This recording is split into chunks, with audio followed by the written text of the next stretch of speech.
நான் முத்துக்குமார். இவங்க தமிழ் சினிமாவுக்காக 1000க்கும் மேற்பட்ட பாடல்கள் எழுதியிருக்காங்க. அதுல காதலுக்காக மனமுருகி எழுதின ஒரு 5 சாங்கை தான் பார்க்கலாம் வாங்க. நம்ம லிஸ்ட்ல டாப் 5ல இருக்கிறது சிவா மனசுல சக்தி இந்த படத்துல இருந்து.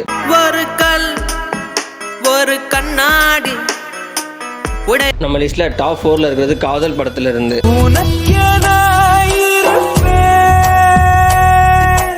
நம்ம லிஸ்ட்ல டாப் 3ல இருக்கிறது மன்மதன் படத்துல இருந்து. காதல் வளத்தே உன்மேல் நானும். நம்ம லிஸ்ட்ல டாப் 2ல இருக்கிறது காதல் கொண்டேன் படத்துல இருந்து. தேவதையை கண்டேன் காதலில் விழுந்தேன் என் உயிர். நம்ம லிஸ்ட்ல டாப் 1 சாங் தெரிஞ்சிருக்கிறதுக்கு முன்னாடி நீங்க நம்ம சேனலை சப்ஸ்கிரைப் பண்ணாடி சப்ஸ்கிரைப் பண்ணிட்டு கேளுங்க. நம்ம லிஸ்ட்ல top 1 song 7G rainbow colony படத்துல இருந்து. நினைத்து நினைத்து பார்த்தேன் நெருங்கி விலகி. உங்களுக்கு நான் முத்துக்குமார் எழுதிய அந்த சாங் பிடிச்சிருந்துச்சுன்னா மறக்காம ரெட் கலர் காட்டு கமெண்ட் பண்ணுங்க, சப்ஸ்கிரைப் பண்ணுங்க, லைக் பண்ணுங்க. பேசும் மரங்களின் நிழலும் உன்னை கேட்கும்.